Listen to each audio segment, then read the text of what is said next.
to our newest hackathon on air. Today we're talking about Chrome DevTools. We dig a little bit into it, how you can use Chrome DevTools to improve user experience on your site. The session is targeted at developers, but also non-developers. So like if there are certain parts where you said like, okay, I already know that, don't worry, just keep watching. We talk about some interesting stuff. I'm Dominic. I'm in mobile UX in London, and I'm here with my mate Dennis. He's sitting in Dublin, and we just switch over right to him. Hey everybody, I hope you can hear me well. Hello from Dublin. Hope you're looking forward for the session, and I think we will jump right into the content into a second. Let us just switch back to the slides. Well, back to you, Dom. I mean, if you want to follow us on Twitter, you can find me under the username Dom Haberg, or Dennis is the Robotnik. We tweet about some UX stuff, about some speed related content, and also just random tech stuff. So definitely join us there. And if you have any questions about today's session, we can also take the conversation over to Twitter. So yeah, let's dig right through in. As you know, there's a live chat. So if you have any questions throughout the presentation, just type your questions away. We try to pick them up as good as possible and give you an answer during the session. Perfect. And also, guys, if there's an issue with sound or anything, just let us know in the chat and we'll try to fix it right away. But I'd say let's just jump right into the content. As Dom mentioned before, today will be about optimizing for the users. So to give you a quick overview on what you can expect from today's session, we want to start out with, well, we can see it already on what kind of factors might influence mobile users' experience, and how will this then affect your business metrics. And then in the later session, or later part, we will try to show you some ideas on how you could potentially tackle these challenges and optimize for your users. And afterwards, Dom will show us a deep dive into Chrome DevTools on actually how to diagnose for these problems in Chrome DevTools, and how to use Chrome DevTools and other Google and non-Google products to actually improve your user experience, your mobile user experience to this. So as you can already see, we started in a little bit. So there's a bunch of different factors which might influence your mobile user's experience. This is not complete by any means, but I think these are some main issues you might want to think about or care about for your mobile users. One, of course, is mobile site speed. If you follow our series here, we had a lot of episodes already on mobile site speed. And as you can see at the arrow there, usually we think mobile site speed will mainly affect your user acquisition, because it will affect your new users which come to your site, etc. You know this stuff. Let's not dive into that. The second part overall would be a mobile infrastructure, which is very dependent upon the market you're working in or you're catering to, which is basically what kind of connectivity do your users have in the mobile market or in the market you're catering to. And this will probably affect your users' activity. Third one is probably choice of products, meaning is there a lot of competition? Are you in a highly competitive field? Is there a lot of other choices people or users could make instead of your product or service? This can potentially affect your user retention, meaning will users come back to your site, use your service again? Then we have multiple devices. I think you know that one. We know that people are using the web on multiple devices, and with that comes a challenge of cross-device conversions, and how can you track them? And how can you make it easier for people to start at one device and maybe finish their journey in another device, on another device? And last but not least, of course, is the ease of use, the convenience. How convenient is it to use your product or site or service, whatever you're offering, for your user? This will, of course, highly affect your user's conversion at the end. So this is a brief overview on potential influencing factors. Let's dive into what potentially you can measure to check if these might be an issue for you. And then let's check what possible actions you might be able to take to tackle these issues. So again, if you watched our series before, mobile speed, as said before, is bad or can affect your user acquisition.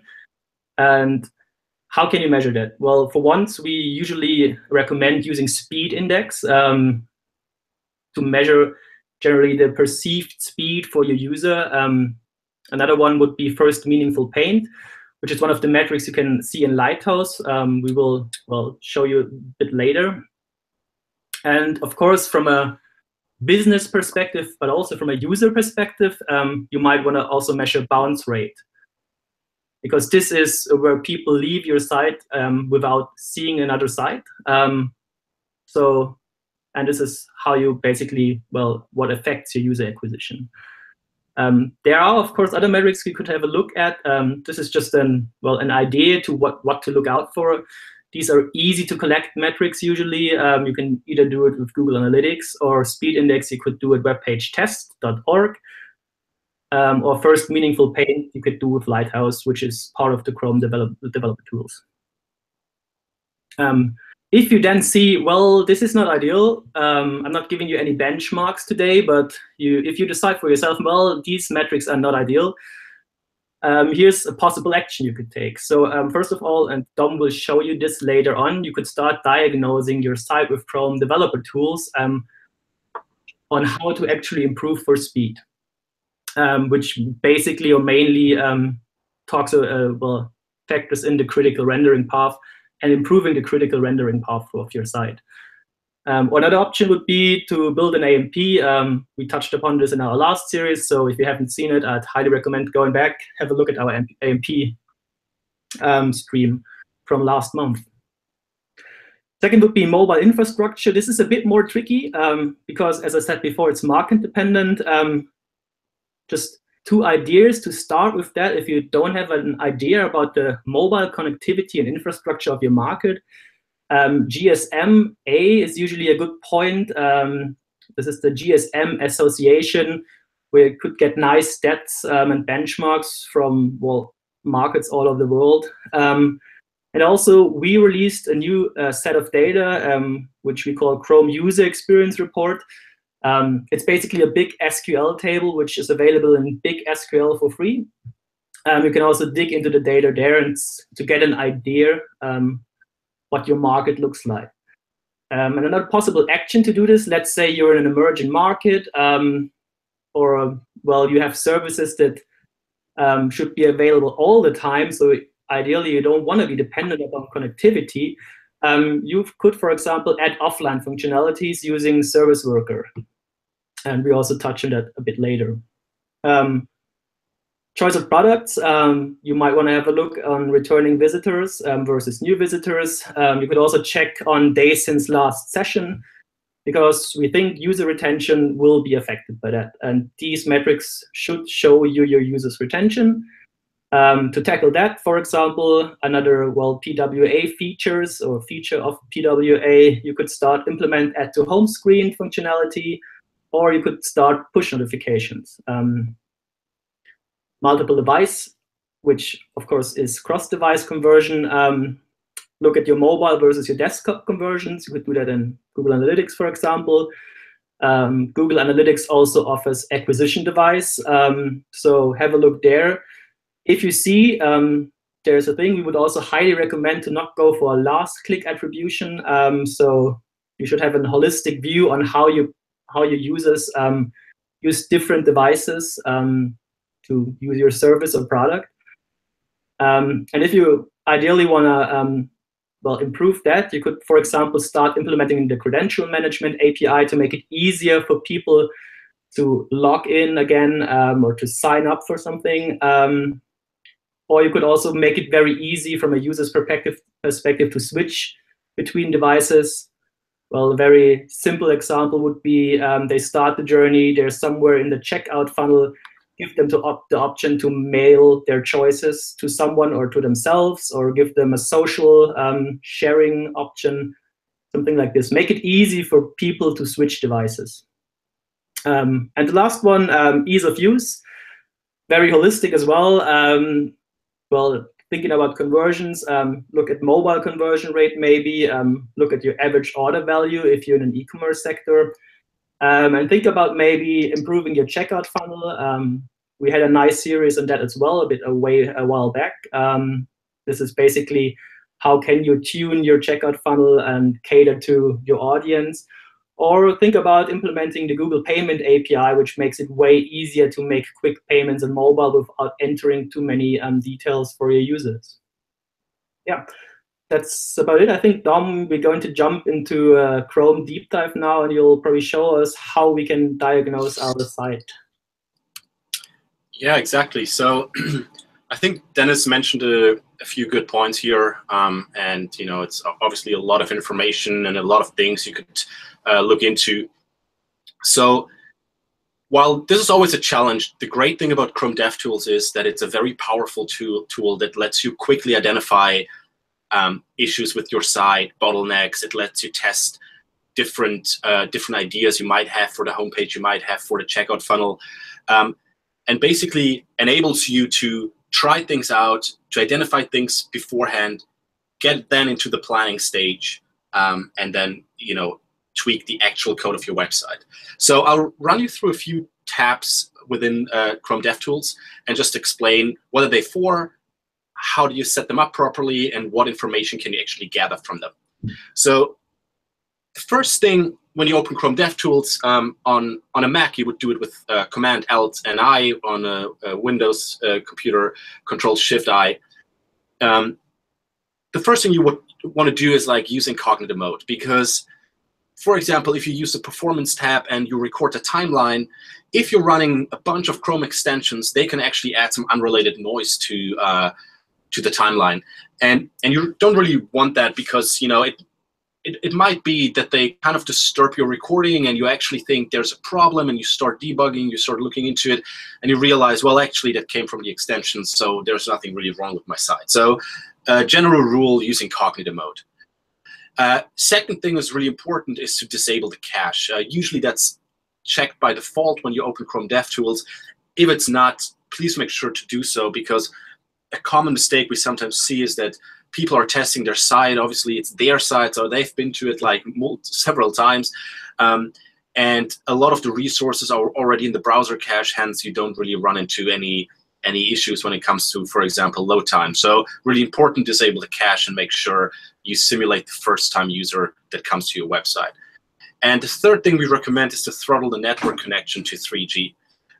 This is just to really create a test under real-world conditions. While obviously, when we're locked into the Wi-Fi network or a 4G network, we have much higher speed. So we don't really create those bottlenecks as easily as over a 3G connection. What we like to say is kind of optimize for the worst possible case, and this way you can be sure that every case is covered. So those are the three things that you should set up when using Chrome DevTools. So now there are different tabs, and you probably, most of you probably played around with it. Some of you are very familiar with DevTools. Some of you are not that familiar. So as you can see here, there are a lot of tabs, and now the question is, well, what is each tab actually for? So today what we want to do is we want to concentrate on the Elements tab, the Network tab, the Performance tab, and very, very briefly the Audits tab, because we just so starting with the Network tab, basically what the Network tab is, it is really powerful in letting you very, very quickly identify if there are some resources on your site that cause major issues. So basically, when you have the Network tab open and you load the page, what you get is you're getting a waterfall, which basically shows you which resources are loaded when, how long does it take, and how does it actually affect the critical rendering path of your website. So the one thing you want to do is you want to check the little camera icon to ensure that you capture the screenshots, so you know exactly how much of the critical content on your page is loaded at what time. The second thing, as mentioned, is disabling the cache and the 3G. Now, when you get the result, to some it might look overwhelming, and you say, well, what do I actually look out for now? Like, what am I doing here?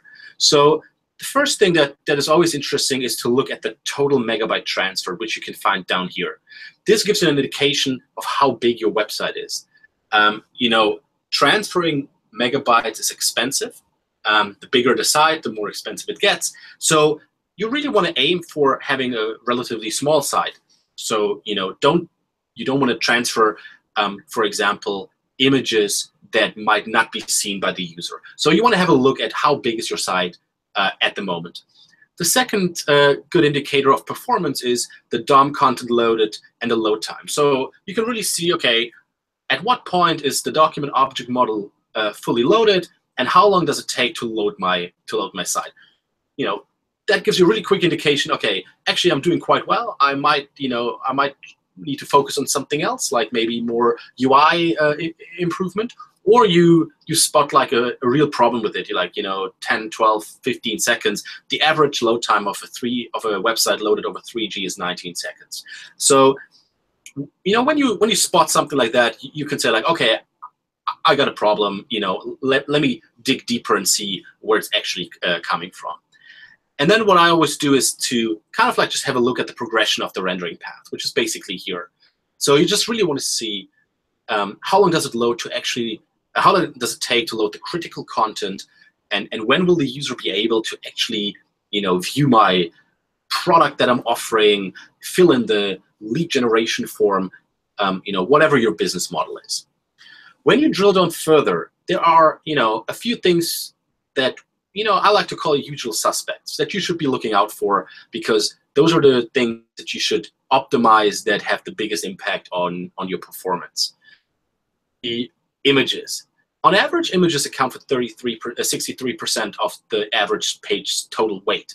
And what we often see is that it's not because all the images are actually needed, but it's rather that the image is too large. So like you got like this desktop image that you shrink down onto mobile with like max width 100%, or you just load a bunch of images somewhere below the fold, and most users might not even scroll that far down. However, you're still loading the images, you're exhausting the bandwidth, and you generally slow down the rendering of your website. The second thing you might want to look out for are custom fonts. So custom fonts are really popular, and it makes sense. I mean, they're beautiful, and to some companies, very important to maintain the corporate identity across various channels. However, the one thing about custom fonts is that they can be quite heavy, and so they might create, or they do impact the rendering, because every font comes with a CSS file and a font file, so you got like this extra milliseconds of delay in the rendering path, and then they create the flash of invisible content, which basically means that the text is already there that you want to show. However, the browser is still waiting for the font, and until the font arrives, the browser is not showing the content, which might be quite critical to your business, because you want to deliver your message to the potential customer as quickly as possible. And the third thing to look out for is synchronous CSS and JavaScript, purely because it's fully render blocking. So as you know, CSS JavaScript, it has the potential to change the document object model. It's responsible for the layout. Hence, the browser says, okay, I gotta wait and gotta calculate how I should position everything. So at that point, or up until the point that I have all the CSS and JavaScript that I need, I won't render the page. And so those are like just three things you want to look out for when analyzing the network tab. So the great thing about the network tab is that you don't have to go through the entire list of resources, the entire waterfall, and try to like find the one resource that is critical. But the network tab lets you filter by resource type. So when you look here you see like it's all, like basically we're talking about all resources that your site uses. Now, basically you can filter this by JavaScript, CSS, images, media, font, etc. So just to give you like one example, let's say you use the Chrome DevTools, you do run reload your page, and you say, okay, I want to identify actually where are the issues coming from. So you would, for example, just filter it by images, and now you get a list of all the images that are currently loaded on your website. Now you can basically you can order these images by size. So if you click once, the smallest image in terms of weight is at the top. If you click again, it's the heaviest image is at the top. So now once you do this, you can go through the list and say, okay, 12 kilobytes for the logo, that's probably fine. And you just go through the list further and further, and you say okay, this image, it's actually, I can't compress it any further, I can't optimize it any further. But then you go down here and suddenly you say oh wow, look at that. There's an image that's 1.4 megabyte, and there's another image that's 581 kilobytes. So this is potentially a big issue because, again, when we're talking about 3G connections, we're talking about a limited amount of bandwidth, and those images might take a long time to load, considering that the bandwidth is split between multiple server requests, so you're not getting the full bandwidth for this one resource. So this is a really great way to spot top speed offenders on your website. Now, once you've done that, you want to kind of take measures to optimize, and how you do that will depend a little bit on where this image that you identified as a top speed offender is actually located. If it's above the fold, as in it's very important for your user, then you might want to look into reducing the pixel dimension, further compressing it, lowering the quality. So taking different measures to really bring this image size down. If this image is below the fold, hence users that come to your website might not even see it, you could work with something like lazy loading, where you say, well, actually, let me wait before I load this image and see if the user actually scrolls down, and then if the user does so, and you get the image comes into the viewport, you say, all right, now I actually start loading the image. This way, you make less server requests. Your server is less busy. You have more time for more important resources, and you speed up the website in its entity. And if we just have a look at it, so this was the second image that I identified as problematic. It was 580 kilobytes. And if we have a look at the load time, we see over a 3G connection, it took 12 seconds to load. And now if we go down here, we actually see why this is critical, because at 1 second, we're starting rendering and we have the button, but we don't have much. The page looks pretty much empty for the user. And this feeling of emptiness continues up until 4 seconds, 5, 6 seconds, because basically this image is so long and it takes until 13 seconds until this image is visible to the user. And as we know, in some research studies, we've seen that 53% of the users bounce after 3 seconds. That might not always be true for every vertical, but it does show that the longer your website takes to load, the more likely it is that potential customers already bounce. So if you spot an image, if it's in the above the fold content, just go ahead and try to optimize it as much as possible to create the best speed perception for your user. Once you've kind of worked yourself through the network tab and you say, okay, I feel like I've optimized the most, the most visible problems on my website. I've optimized some images. I maybe loaded web fonts asynchronously. I reduced the size of my CSS and my JavaScript file. Actually, jump over to the Performance tab. And the Performance tab is a really powerful tab, and the information that you can get there looks quite overwhelming, but it really gives you such a deep insight into what's happening on your site. So first of all, how do you do it? So you navigate to the Performance tab. Now what you do is you click the record button here, and now you refresh your browser, so you reload the page. And what happens then is that basically we're taking a timeline recording. So within the timeline recording, the browser or Chrome DevTools records exactly what's happening on your site. When is the CSS loaded? When is the JavaScript loaded? And how long does it take to actually calculate the styles, recalculate the styles, and paint basically your website to the screen. You will be able to stop the recording at any time, so like it will just go on and on. So like when you said, okay, I just want to test the critical rendering path, so maybe you just want to record the first 5 seconds or something, you can stop the recording and you can start analyzing.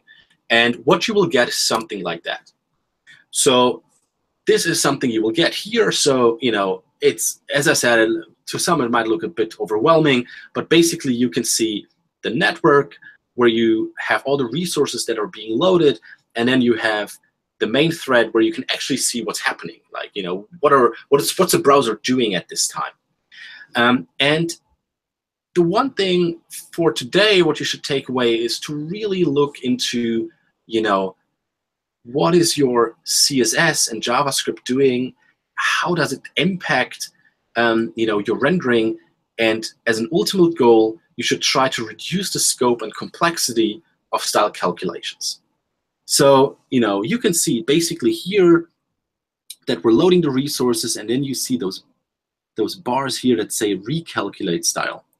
And basically recalculating the style is basically that the browser parses through your site, but then hits some CSS, and the CSS classes give certain styling to the elements.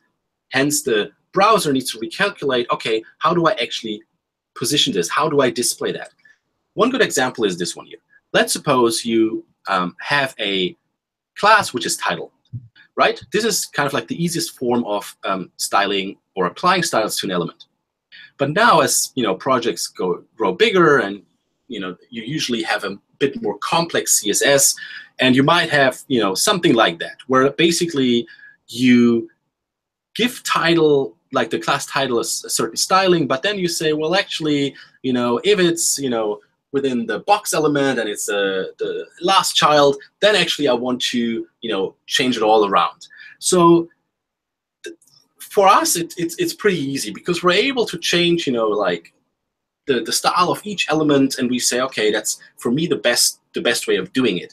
However, for the browser, this might be quite problematic, because as I wrote here, let's say you have a style like that, and basically the browser has to ask, okay, is this an element with a class of title which has a parent who happens to be the -nth child plus one element with a class of box? So as you can see, that's quite something to figure out, right? If I would ask you that, you would say, like, okay, well, let me first try and figure that out. Now think about that.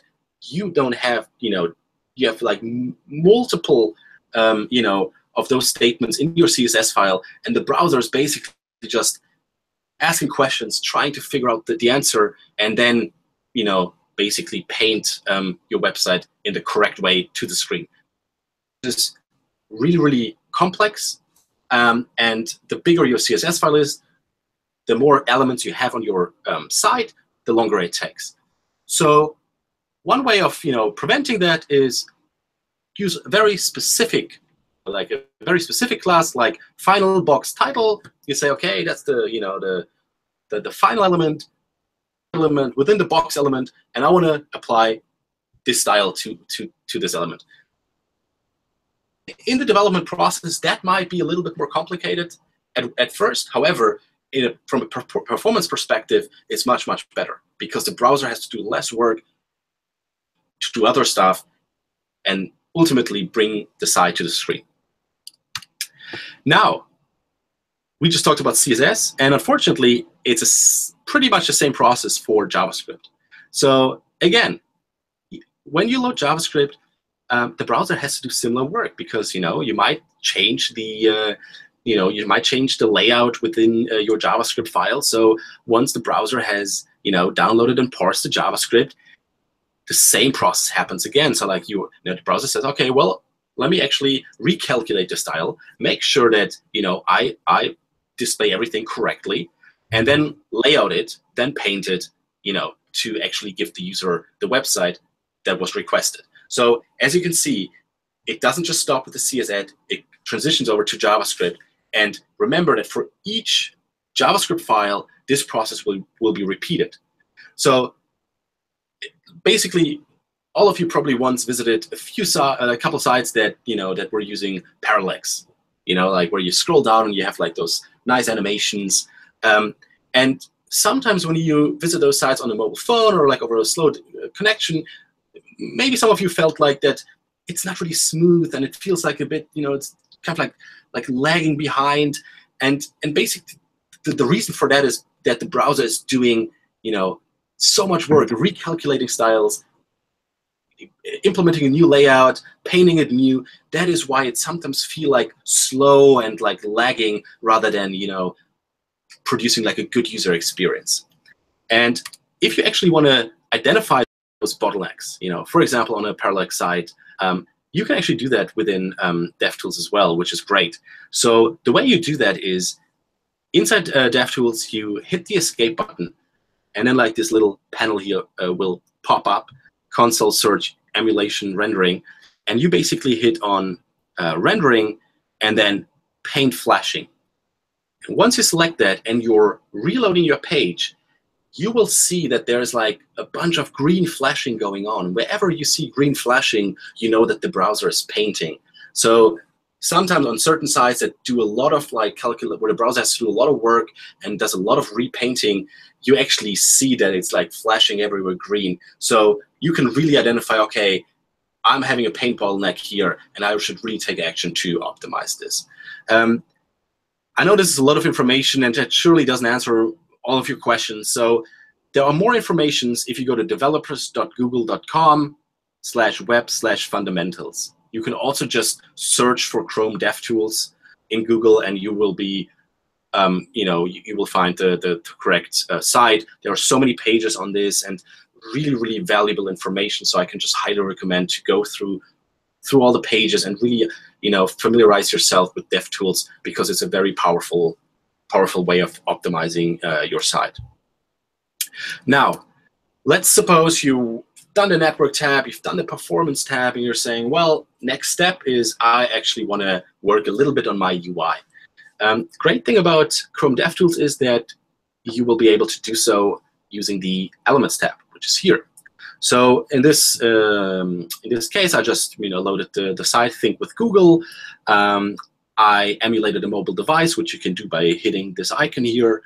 And now I get the source code, so like the HTML and the CSS classes that belong to each HTML element. What I really like about it is that I'm able to quickly test UI changes before I'm actually editing the code. So I don't need to go into my code, edit it, save it, in worst case, deploy it and then see whether I like it or not. But I can just quickly test it right there, see if I like it. If I do, I can take the next steps. So the way you would do it is, first of all, you would want to identify an element that you actually want to change and see whether you can improve the user interface. So for me, that was on Think with Google. You have like the little magnifying glass here that basically shows the search box, and I was like, okay, maybe I don't want to hide the search box behind the little icon. I might just want to make it very present. So, but when I click it, you look at something like this, which I thought, okay, I don't want to have it appear like that all the time. So I want to make some changes to improve the user experience. So what you do basically is you use a little selector to select the element that you want to change, and then you automatically will be shown basically the code snippet that's responsible for this element. So in this case, it was the input field. And I was like, okay, I don't want to have it look like this because people might not actually see it well enough. So I want to give it a white background. I want to give the borders a little round edge, and I actually want to show the magnifying icon all the time. So what you can do is you just select the elements like the input field, like the button, and then you can add your own changes to element.style. So it's basically it's kind of like you're applying inline CSS to the code, which then obviously overrides the external CSS file. And then basically I just changed it to up until the point that I said, okay, actually now I like it. And now it's, for me, for example, I can take a screenshot and I can, discuss with the developer team, say like, hey, look, I actually made some quick changes. I think that would actually look better. I mocked it up quickly, like so. What do you think about it? Anything, you want to change about it, or anything else you want to change about it? Let's just really kind of like work out a few UI changes that we might want to deploy in a couple days to improve the overall user experience on our side. Now, some of you, most of you maybe even have already done this and say, okay, we know how that works, and I mean, that's great. I'm sure some of you use it all the time. But one thing that I get asked quite a lot is, well, what's not so good about it is that once I do the changes and I reload the page, then like the changes are gone, which is true. By default, it's true, and that's not ideal. But there's a way to actually make sure that your changes are saved. So if you say, okay, I want to edit some CSS, but I actually want to save it so that once I've discussed it with the team, I want to further edit it. You can do so by setting up persistence with the workspaces. So the way you do it is you click on the Sources tab, and then within the left panel, you right-click and you select Add Folder to Workspace, and then you choose the location of a local folder on your Mac or on your computer, and then you need to give Chrome access to that folder, so you will be prompted to allow access. So you just need to make sure that Chrome can communicate with the local folder. Once you've done that, oops, sorry, it wasn't right there. Once you've done so, you want to right-click on a file in the sources in the left side panel, which might be indexed because you're working on the index file, and then you select Map to File System Resource, right? So once you've done that, and you just need to reload the page, and what happens then is that when you load the site in Chrome, Chrome now loads it. Now loads the mapped URL. So basically, it displays the workspace contents instead of the network contents. So when you make any changes and it will be saved to workspace, then Chrome will actually remember that and say, well, actually, I have this version here that you were editing, and I'll show you this instead of reloading the resource from the network contents. That's a really good way to quickly save some CSS changes, and then continue work maybe another day or a couple hours later. Some limitations are there, unfortunately. So you can only make changes in the Elements panel and make them persistent. So you cannot make any DOM changes. Unfortunately, that's not possible. And also, you can only define styles in external CSS files. So if you would change the inline CSS that a website is using, unfortunately, this would not be saved. So just make sure that when you actually want to save your CSS changes, that you keep that in mind. And yeah, so this is the Elements tab. And again, to me, I use it all the time. I think it's really, really powerful to make some quick changes and really validate some ideas that I have, because probably all of you have ideas all the time, but it's not until you see it on the screen that you actually say, well, that looks cool or that doesn't look so cool. Cool. So yeah, that is kind of like a wrap up of 3 of the most important tabs, which is the again, to summarize it, the Elements, the Network, and the Performance tab. And a little bit later, we'll quickly speak about the Audit tab as well. So now you say, well, what's next? I know how to optimize my current site, but what are the next steps I should take? Like, how can I actually, wow people in the future? And that's a really valid thing to ask. What we like to say is, don't wow me in the future. You can actually wow me now. There are so many things out there, so many APIs, so many technologies. You can really, really wow me now. The future is now.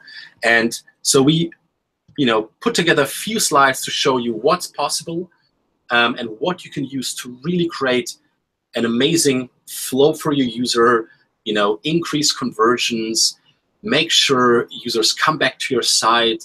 So really retain a customer as a valuable customer in the future. And I'll hand over to Dennis, who will run you through a few slides I'll jump in here and there. So yeah, Dennis, take over and tell us what the future looks like. Well, let's see. I think we try to have a nice little example here, which hopefully is not too constructed. But let's all imagine. Let's imagine I'm on the way to work and I'm commuting, sitting in a train, having to kill like 20 minutes. Pull out my smartphone, and well, I wanted to buy a hoodie actually. So what I'm probably going to do first is, well, start with a search usually. Easy enough. Put it in, and if we go one slide further, we see, well, we found something. There's a nice fleece hoodie. Gladly, it's an AMP page, which is nice because I'm in a train. I might not have the best connectivity anyway, and I know, well, at least I know, and you guys know, because you're developers, that this will be a nice, fast-loading page.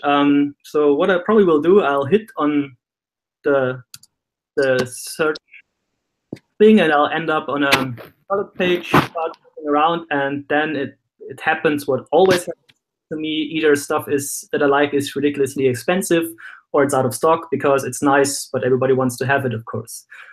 So, well, this would be a bummer. But now, if you would have a PWA or some features of a PWA, as you could offer your customer to actually get notified when the hoodie is back in stock, which is kind of cool. So let's assume that happens to me. I see that. I'll tick the box, and I get prompted this message where I'll basically have to allow that I get notifications from the site, which I'll probably will do because I want to have that hoodie for me. And at least now I know, well, it's not ideal, but hopefully they will just let me know when the hoodie is back in stock. I'm still on a train.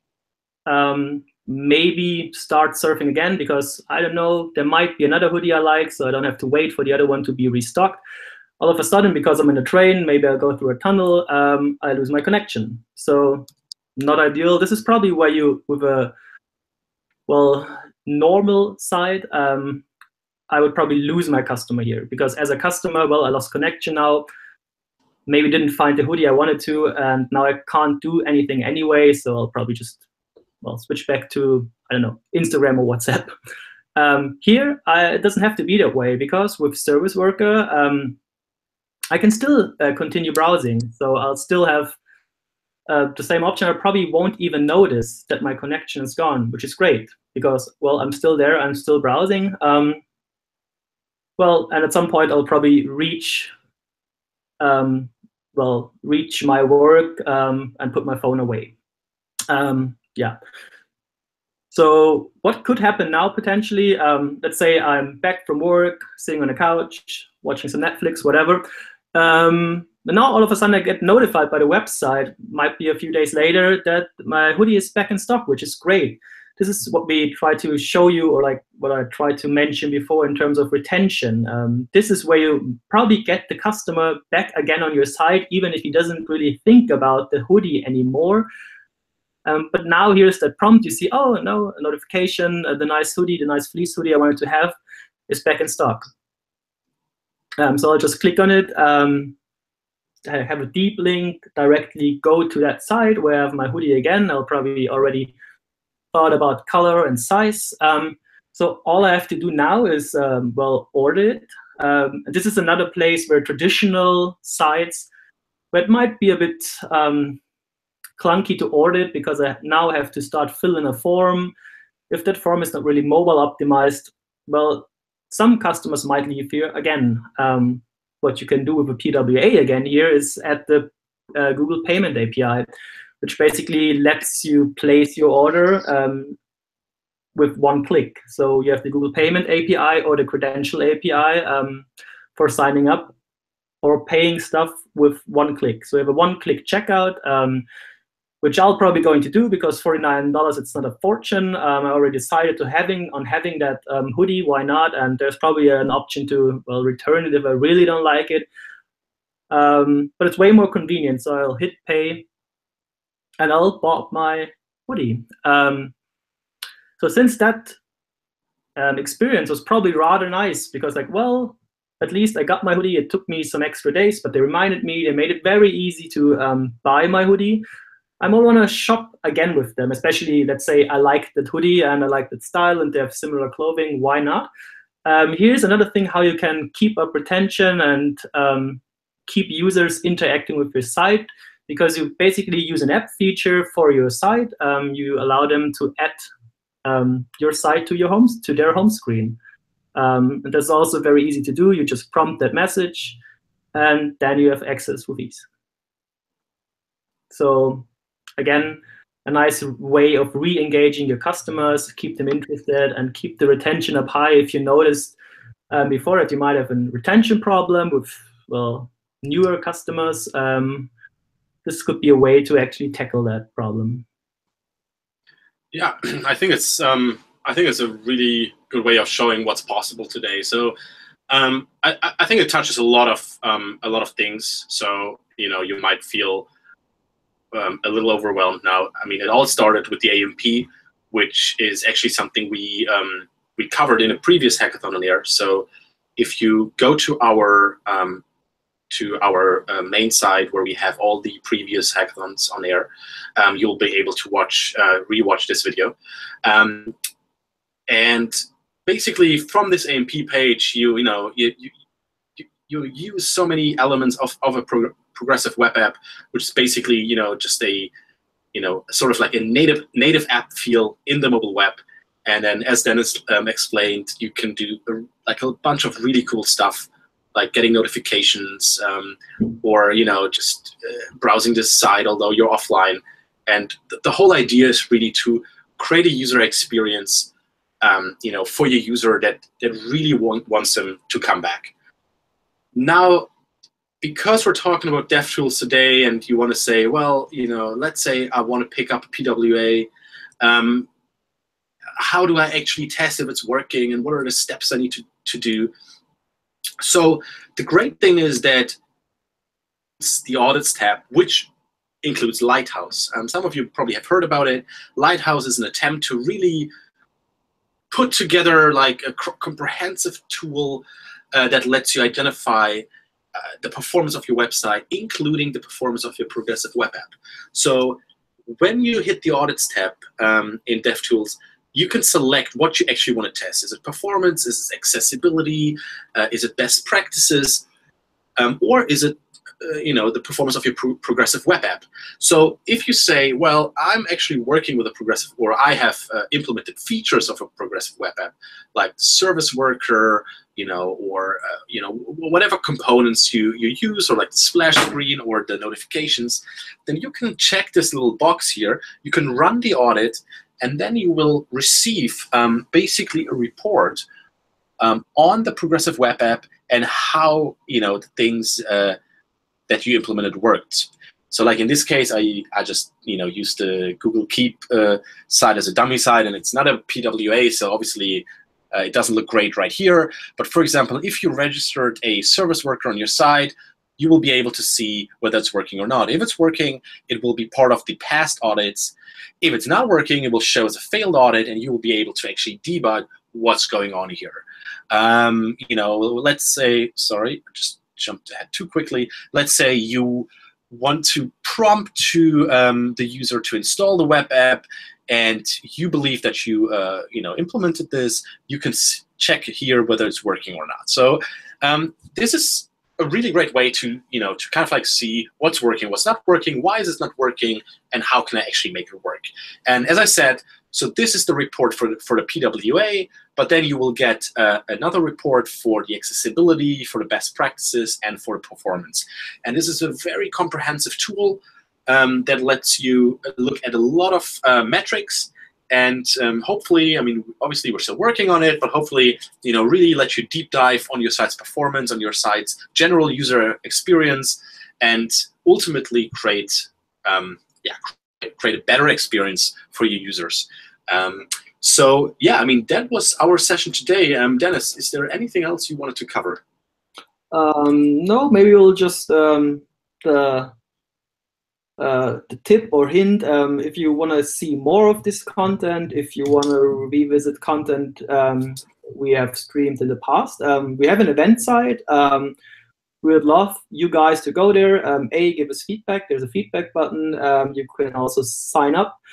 We're planning on doing, well, not more than 2 emails a month, so you won't get spammed by any means. You probably get a reminder for the shows that are coming up, and we'll probably provide you with some more detailed information if you want to about how to optimize your mobile site for user experience. So that is it. I think with that, we can just quickly check if there's any questions as well. So let me just see. I think there was one good question, which is true. It's a question about service worker and about the compatibility. And the question is, as far as I know, service worker is only working for Android, which means all Apple users will not get notifications, or am I wrong?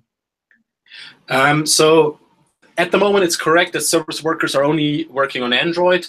However, what we saw is that Apple changed its work on allowing service workers from under review to in development. So that's quite promising that it will soon be available on iOS as well. But other than that, you're correct. At the moment, service workers are only working on Android. Yeah. Okay. Let me check if there's more questions. Doesn't look like it. Guys, if you have any questions, this is the time.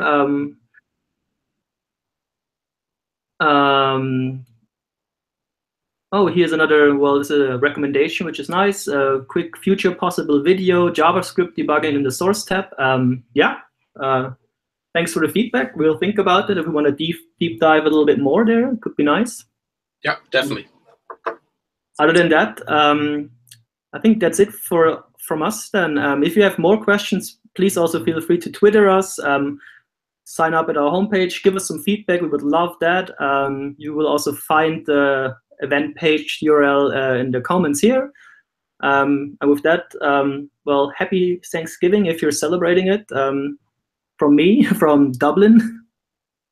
And from me, from London. We hope we were able to give you some more insight on Chrome DevTools, and we also hope you learned something. And I would say, other than that, we will see you next month with our last episode before the end of the year. And we haven't decided on a topic yet, but if you sign up, you will get a notification about what topic we'll cover next. We try to build this as a modular approach so that, sometimes there are topics that you're interested in, sometimes you're not so interested in the topic. So we always send out an email beforehand telling you what we cover, and then you can make a decision whether you want to join in or not. Of course, we would love you to join in every single time. And so, yeah, enjoy the Thanksgiving evening, and we hope you enjoyed it, and we'll see you very soon. Bye, guys.